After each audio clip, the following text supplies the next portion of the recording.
Zombies are a topic that a lot of people have been asking me to cover lately, especially after doing the second round of Plants vs. Zombies as D&D characters and creatures where I guess I drew the first zombie I've ever done on the channel? I feel like I must have done another one, but I can't really think of another. But anyway, I have done recently some creatures that had a bit of a zombified look, and I kinda wanted to do a whole episode of that. So I thought it would be fun to do an episode where I take some famous dragons and draw them zombified. I think this will end up really cool. But let's find out, shall we? Let's go.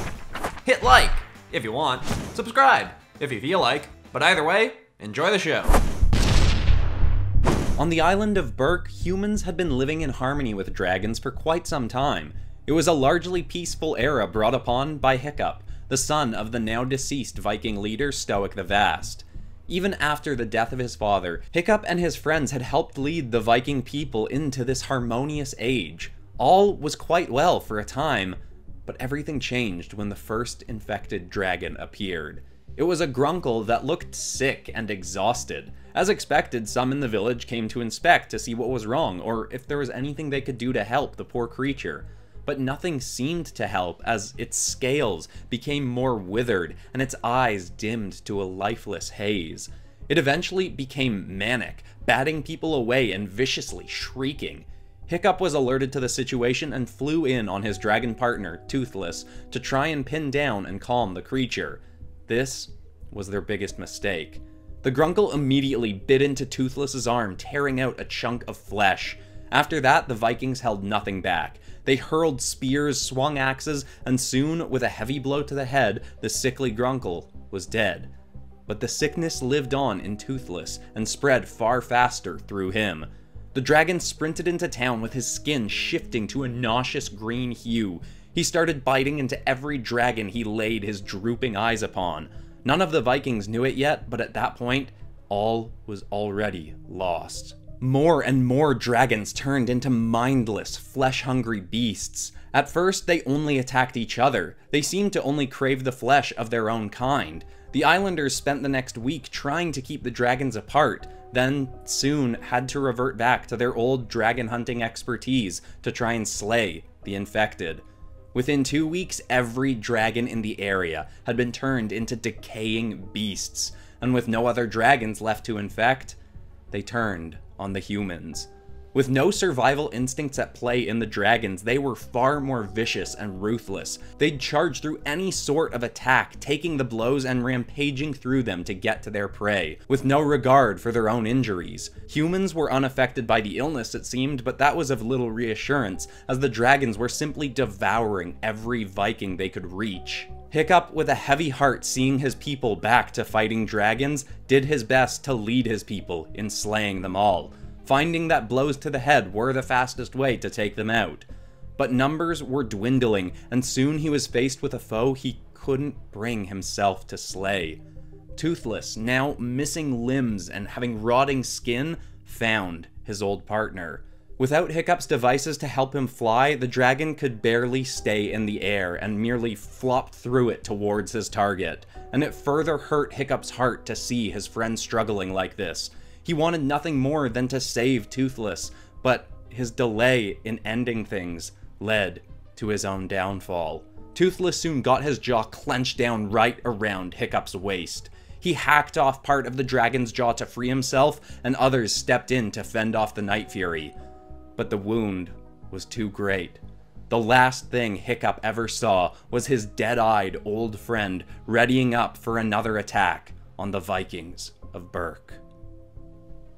Now, I'm quite happy with how this one turned out, and I really leaned into the green skin tone. I looked at tons of different images of dragon zombies and just zombies in general in comics and TV shows to see what kind of color scheme ends up going with them. Obviously, there's a lot of red from blood and like dripping blood on them and seeing into their flesh and skin and bones and stuff like that. But in terms of the remaining skin and the color, the main thing I was seeing a lot was really pale and white or green. So with this one, I decided to change his whole color from his usual dark black to being very sickly green. The main thing that I really wanted to try with this one was, as I kind of mentioned in the story, part of his jaw kind of being hacked away. And that's probably the gorier part of this video, is there's a bit of flesh kind of hanging from him, and his tongue is hanging out the side where his jaw would be.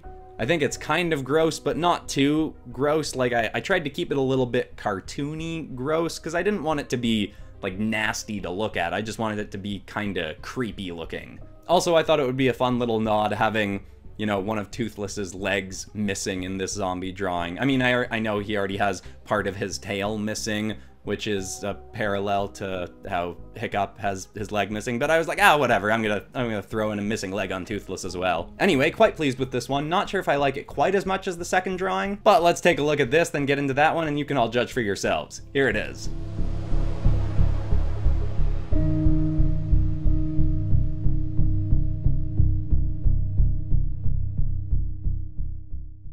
The Skylanders had faced many threats in their days, holding off Chaos, the Doom Raiders, and the various forces of darkness that threatened their home. They'd grown to believe that they could handle anything thrown their way, that there was nothing that could truly threaten them anymore after all their victories. Little did they know how much harm one simple curse could do. See, the squeaky-voiced tyrant Chaos had found something, an ancient old dark magic, a tome of spells, long sealed away for its potential to wipe out whole worlds. But at this point, he was willing to try anything to defeat his foes. With the book in hand, he went for a final Hail Mary attack, walking right into Skyland, where he of course was promptly met with opposition of Spyro and the other Skylanders, ready to protect their home once more. Chaos spoke the words from the ancient tome, and crimson lightning sprung from him right into Spyro. The magic was so powerful that by the time the curse was completed, it had drained Chaos's own life energy. He, and even the book, vanished in a cloud of ash, and were never seen again. At first, no one understood what he'd done. Had Chaos intended to kill himself, or had he transported himself somewhere by accident? Even the Great Master Eon had no idea what to make of Chaos's actions, and with the book gone, there was little they could do to understand what he had done. But soon, at least part of the mystery would become unfortunately clear.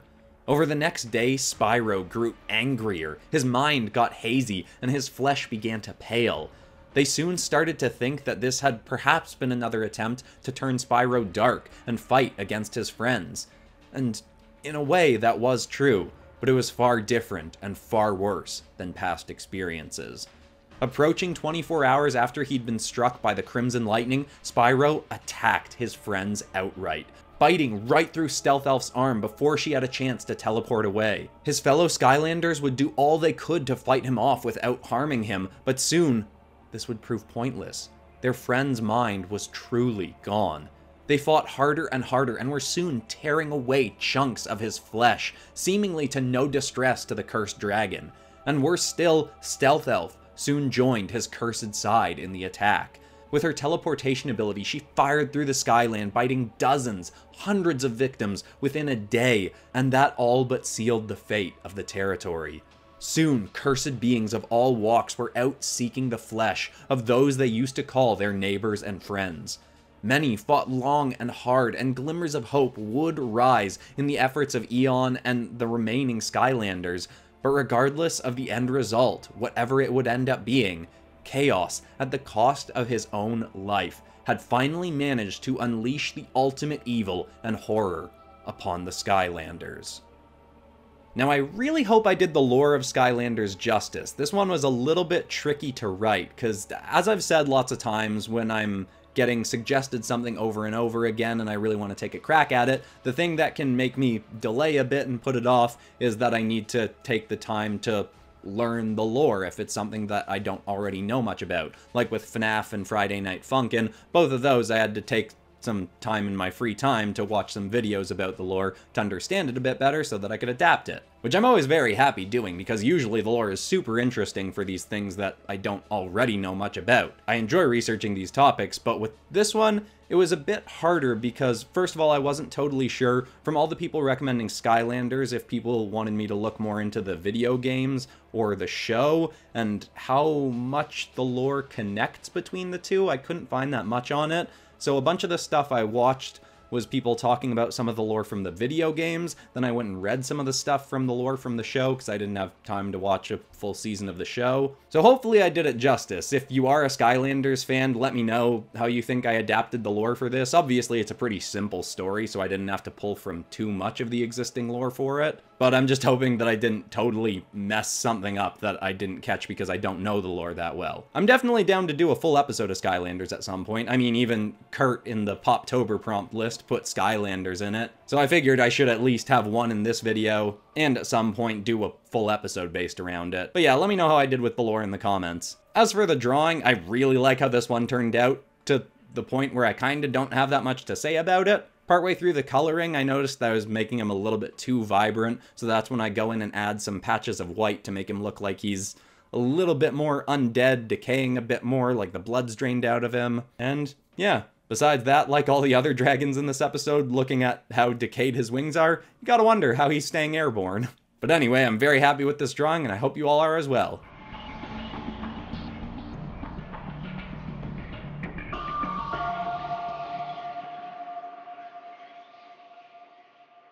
Usual sort of interruption here to say that the art from this episode will be up as posters on my Teespring store, or I guess it's just called Spring now because, you know, they probably recognize that a lot of the stuff they sell isn't t-shirts. Anyway, that doesn't really matter. They'll be up on the Spring store by the time you're watching this, and hopefully by the time you're seeing this, they'll be in the little bar beneath this video, but usually it takes a few days for them to register, but they will be there eventually. Also, there's lots of other stuff on there, like shirts and ink bundles and stuff like that. But anyway, sorry for the interruption, into the last drawing.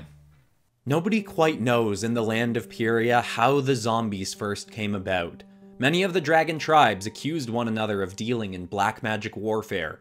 Some rumors spread that an animus dragon had grown tired of the war for Sandwing succession to the point of simply desiring to wipe out all other dragons. Some believed it was an attempt by the Talons of Peace to create a common enemy for all tribes to fight against. Of course, if that had been the case, it failed gloriously as the rise of the zombies only further divided the tribes and made them more wary of any entering their territories.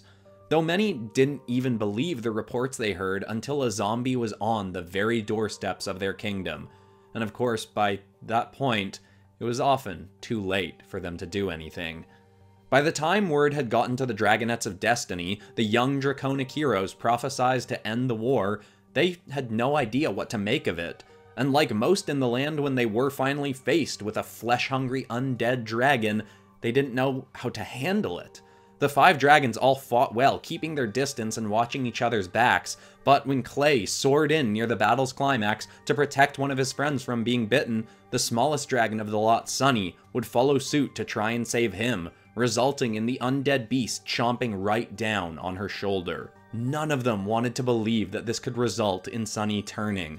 They did everything they could think of to try cleaning her wound, but in the end they had no way of knowing yet if she would become one of the undead, and if she would, how soon. They went to sleep with her chained to a tree to ensure that if she turned, she couldn't attack them in the night. But in the morning, she was gone. Carved into the dirt where she'd been was a note saying, "I can feel it happening. I don't want to hurt any of you. Goodbye." But the group couldn't accept this. A trail of flaking scales and blood from the forest they'd been camped in led out towards the deserts of the Sandwing Kingdom. They followed for nearly a day, and just as their hope of finding their friend was beginning to slip, they finally spotted a glinting golden figure leaping on and off the sand in the distance ahead. They moved faster and faster, until she came into more clarity. Soon, the horrific image of what was once their small friend became almost too devastating to look at. Sunny's skin was peeling back to reveal the muscles and tendons underneath. Blood dripped from her maw, and her skull was peeking through her hide. Even her wings had deteriorated to the point where she couldn't fly, and appeared to just have long, spindly arms like a gangly scavenger. They called to her, and she looked briefly. She stared at them for a moment, then turned and continued fleeing in the direction of her home kingdom. It was a devastating day, but had at least that glimmer of hope for the dragonettes. Sunny hadn't attacked them. Perhaps a part of her was still in there, and there was still some hope for the undead. They vowed then and there that their mission had changed. No longer were they set on ending the war for Sandwing's succession, a war that, for all they knew, would wind down now that there was a much bigger threat looming. But their task at hand was to find a way to reverse this brutal event and bring back all the dragons who'd been lost. If it was even possible, that is. Now, I was very glad to jump back into some Wings of Fire stuff. Obviously, I'm still very much enjoying the book series, though my reading of it has slowed down a little bit since I did that first video, the Wings of Fire as Superheroes, because it is a really cool world to work with, and obviously there's lots of great dragon designs in it. And it's funny, that first episode I did, Wings of Fire Superheroes, when it first came out, it was doing really nothing views-wise, and I was like, that's not a big deal. It's obviously not quite as popular as something like Marvel or My Hero Academia or something like that. But it really did pick up over time. That video has gotten more views than I would have expected for the topic. That's not me saying anything against Wings of Fire, it's just, you know, lots of the stuff I use on here is more popular. Of course, once the TV show of Wings of Fire comes out, I'm sure that's gonna kick things up a little bit, so I'm definitely happy to do more Wings of Fire stuff, whether that be full episodes or working the dragons into episodes like this. I kinda wanted to use Glory or Clay for this episode, but I figured since I used them in Wings of Fire Superheroes, I should use someone I hadn't, and Sunny felt like a kind of fun contrast because she's the super friendly, small, cute one of the group, so turning her into a creepy zombie was, well, I guess kind of cruel, but also, you know, like I said, kind of fun contrast. And this one, of course, I made sure to work into the lore that she full-on can't fly anymore, because I literally just gave her nothing in terms of the fleshy bits on her wings. But yeah, don't know what else to say about this one. Happy enough with it. Hope you all are as well. Here we go, let's take a look.